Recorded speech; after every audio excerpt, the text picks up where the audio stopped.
Hey everybody, it's Wes with Fundamental Games, bringing you a playthrough and kind of a tutorial, I guess you could say, of The Hand of Destiny, a Realm of Shadows game.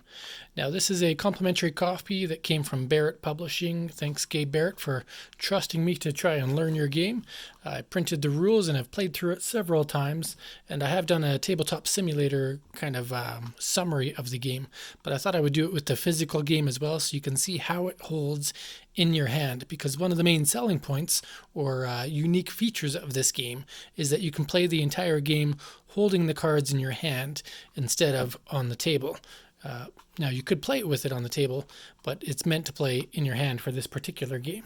This is a solo game, and I believe the designer, I can't remember where it was. I believe his name is Joe. He also did a game called Gloomholden, which is like a handheld version of Gloomhaven, believe it or not, with 18 cards. But this is the Hand of Destiny. All right, so we'll put that aside, and then we'll look here. So in the Hand of Destiny, you get to pick one of 4 characters to play. This comes with Galithar, Reese, Icarus, and Alora. Now, to keep it simple and for visuals, we'll make sure we use a character that has color. And I think another video that somebody posted did play with Alora, so I'll play with Galithar. So this other card we do not need, but I'm going to put it down on the table for a moment. And so that's going to be our character. With our character, we're going to have the chance to go to a merchant shop at some point. And merchant, depending on what kind of character you have, if you have a melee character or a ranged character, you can see by that icon, will determine which shop you're allowed to have to go to later. So I'm allowed a melee shop. So now this card and this card technically aren't used in the game. And then the third decision I make before or during setup is what boss I want to play. So the game comes with 3 different bosses. There is Draxus, there is Aldreth, and there is Death's Bane. Now, Death's Bane art is coming soon, so I'm just going to put Death's Bane to the side. We don't need them. So we could play against Draxus or Aldreth. And I believe the video I watched did have a fight against Draxus, so I'm going to choose to battle Aldreth. It's a dragon. So I will put the dragon in front of the shop. Those are going to be near the end of the game, or the end of each round. I'll put my character card here, and I could use one of these spare cards that I have just as a holder. So you kind of put it like this, so to help give support to your card. And then what you're going to do is the other 11 cards, which are 4 monsters on every card. They're flip cards that can rotate. So essentially every card has 4 creatures. You're going to shuffle those up and flip them around while you shuffle. Put them backwards and forwards. There's no card backs in this game. And so you just want to completely randomize them. And once they're randomized, you put them in a stack and you take the 3 on the bottom. You could do 4 if you want to play in casual or novice mode. Let's do 4. Let's give ourselves a better chance. That means you fight less enemies and have more attack cards. So I'll take 4 cards like that, and then the rest of these cards I'm going to put with these cards, and this all kind of forms my Hand of Destiny, so to speak. And so just like so, we now have our character, we have our first enemy, and then we have our what we call our slotted cards are on the right hand side here. This is slotted, and those cards are going to be used to defeat creatures. Your character starts with 6 health, so you have 6 hearts on here, and as you use up health, you may be lowering this card down. And once you cover up abilities by using the hearts, you can no longer use those abilities. So that's an interesting feature of the game. And so what happens is you start by taking the top creature, and that becomes the monster in the first position, and then the creature that was underneath becomes the monster in the second position. And if you're melee, you can only fight the creature in the first position. If you are a ranged character, like the wizard and the ranger, you could actually battle either of these creatures when you attack. But with melee, you can only fight what's up close and personal, in this case the golem. So then we would go into combat. So we would take a look at these 2 cards and make sure that there's nothing that says happens on them. So the golem says if I take damage while the golem is visible, I take an extra damage. So I haven't taken any damage yet. We're still safe there.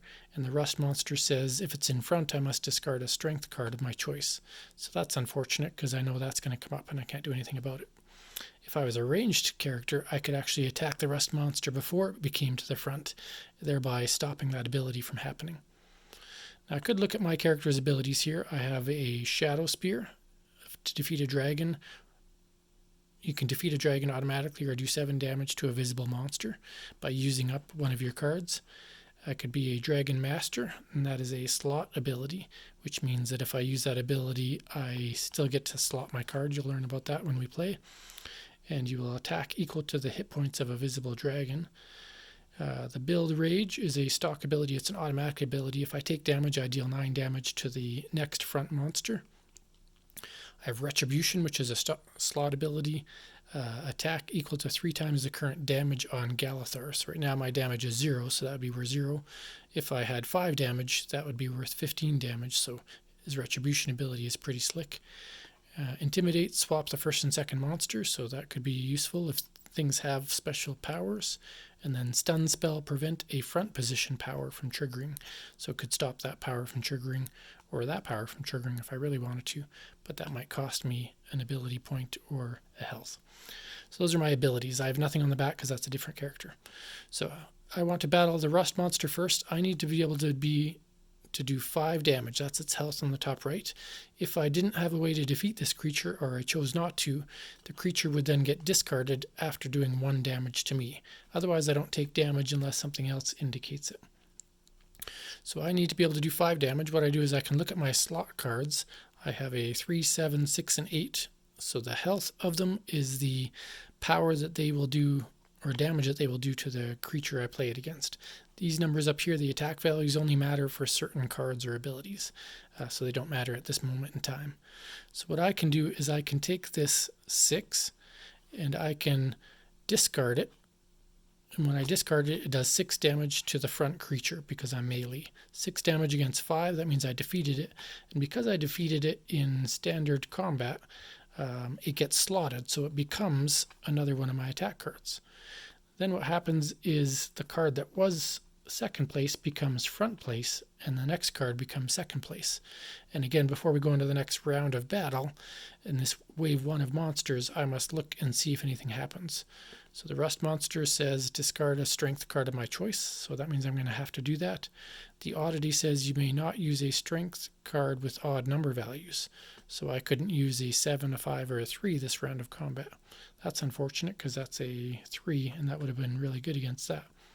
But now, do I want to lose a strength card? Not really. So I'm going to choose to, instead of using a card to use a power, I'm going to lose a health to use my stun spell, and I'm going to prevent a front position power from triggering. So by losing a health, that covers up that ability, and now this ability does not trigger. Unfortunately, this ability is still there. So now I must kill this rust monster, and the only thing I can kill the rust monster with right now is a even numbered card, unfortunately.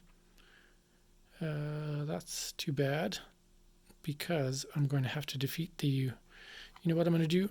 I'm going to discard this 3 right here, put that on the bottom of my pile into the... I can't remember what that is, the underworld.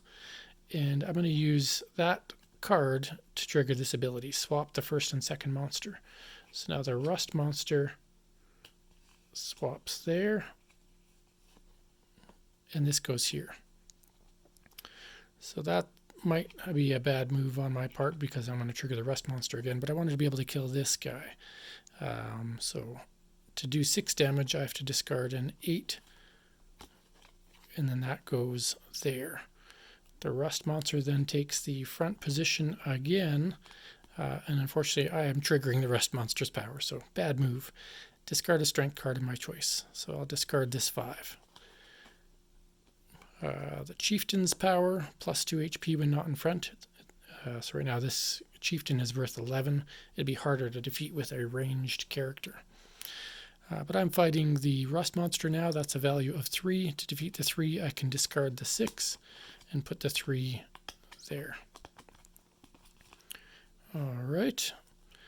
Then the chieftain comes out front, so now its health value is 9, and then the second creature is a vampire. It says take a damage if I use an ability while the vampire is visible, so that's unfortunate. So now I'm battling a warrior with a health of 9. I only have a 7 and a 3. These are both against dragons, which we're not fighting a dragon right now. That's only when I take damage. This is equal to 3 times my damage, which would only be 3 points, and that would be a swap, which doesn't do me much good. So I'm going to have to, unfortunately, I think I'm going to have to take the damage. So to bypass this creature, I have to take 2 damage. When I take 2 damage, I have to lose 2 more hearts. So I can do 1, 2 hearts like that. And this guy has a stock ability, and it says when I took damage, I can deal 9 damage to the front monster. So this vampire is the front monster. It's now taken 9 damage, which means it's only got 2 damage left. At the same time, the Wrathworm comes into play. It says flip your highest strength card. So that means I have to take this 7 and I have to flip it. I have no choice, which is not so bad. Now it becomes a 9. So I have to do 1 more damage to this guy. I can discard this 3, and that will defeat this vampire. Now I did use an ability while the vampire was visible with my build rage, so I actually have to take 1 more damage.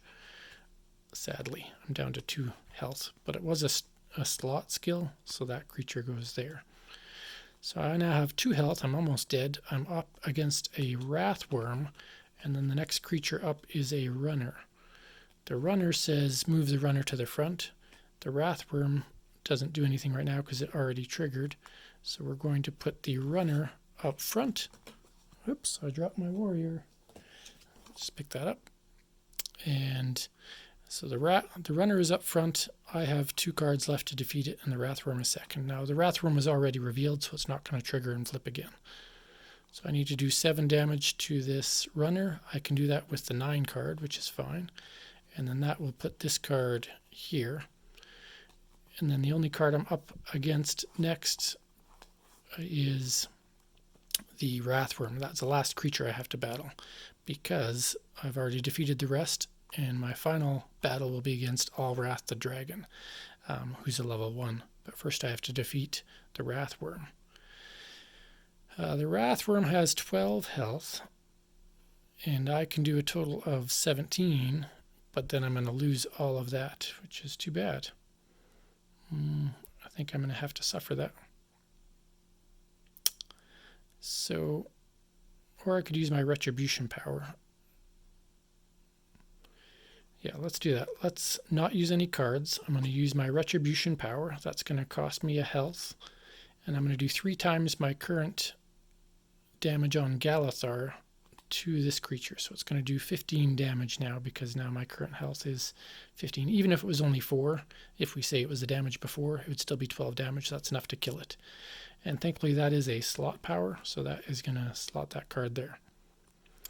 And then we have to face Aldreth. I'm down to 1 health, and there is a critical hit chart that I could use here. I'll probably use that the next time I battle, but for now, if I want to do 15 damage, I could just do 12, 17 damage, and Aldreth is defeated. So thankfully I'm able to defeat him on his level 1 state. If I defeat him, I gain 6 gold. If he were to defeat me, I can't remember what that icon means. I can't remember if I would lose the game or would have to start the whole round over again. I'll have to look that up.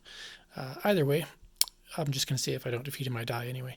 But I gain 6 coins. So if I want to use my 6 coins, I now go to the merchant shop. Everything I've done now doesn't matter anymore. We'll put Aldreth to the back, or we'll put him on the table now. And it's for 6 coins, and I'm at 1 health. So I can go to the potion shop, and at the potion shop I can buy a small, large, or illusion potion.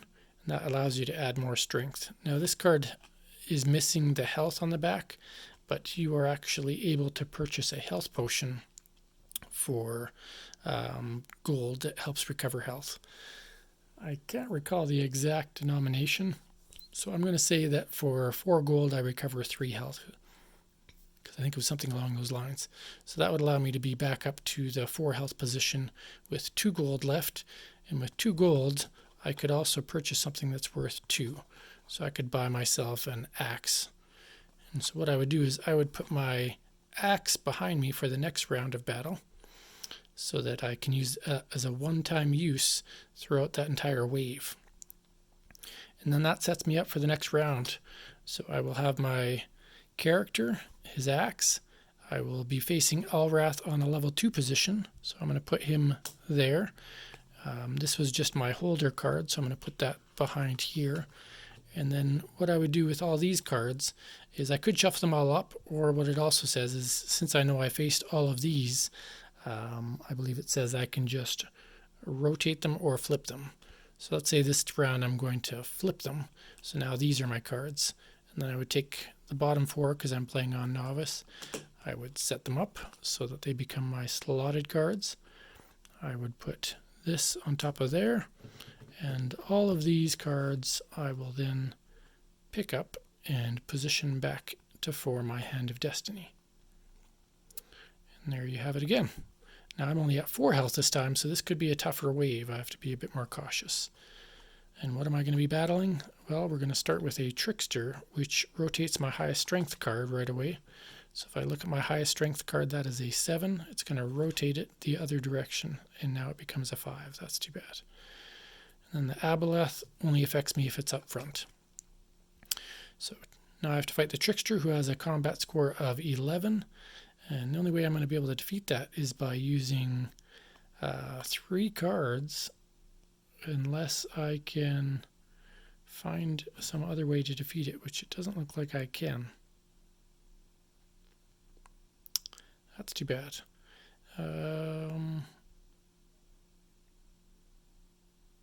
Reduce Warlock's HP by half. Oh, good thing we don't have a Warlock. Alright, I'm going to take a damage. I'm going to swap the first and second monster. Their abilities will not trigger again, but when the Aboleth comes up front, it is going to deal 1 damage to me. Ugh, I'm down to 2. This is not going well. And then, if I was a Warlock, I'd lose half my HP, but I'm not. So now I have to do 8 damage to this guy. I'm going to take out my 2 4s. So it's going to cost me 2 cards to do 8 damage to this guy, who then rotates into this slot. Trickster was already revealed before, so his ability doesn't trigger again. And I will be battling a Wraith as well. The Wraith can't be defeated by just 1 strength card, so got to keep that in mind when I do battle the Wraith. But first I have to defeat the Trickster, who has an 11. You know what? I'm going to use this axe up, plus 3 strength if used alone for a strength attack. So we're going to use that axe plus this 8 to do 11. And I still get to keep this 11 card because I didn't use an ability, I just used an item. So now we're there. Then we have to battle the Wraith. But the Kelpie comes into play. It says its HP equals that of the highest HP monster visible. We'll explain that in a minute. First I have to defeat this Wraith, who has a power or a health of 9. But I have to use more than 1 strength card, which is too bad. Unless I use a special power.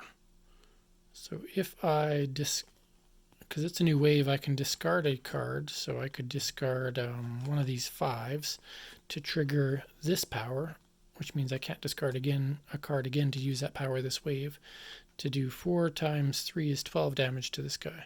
And it is a slot power, so that goes into here. So that was worthwhile. We move on. We have the Kelpie. Their HP equals the highest HP monster. Right now that is still 6, so she remains the same. But this guy rotates another visible monster as soon as you reveal the Jinn.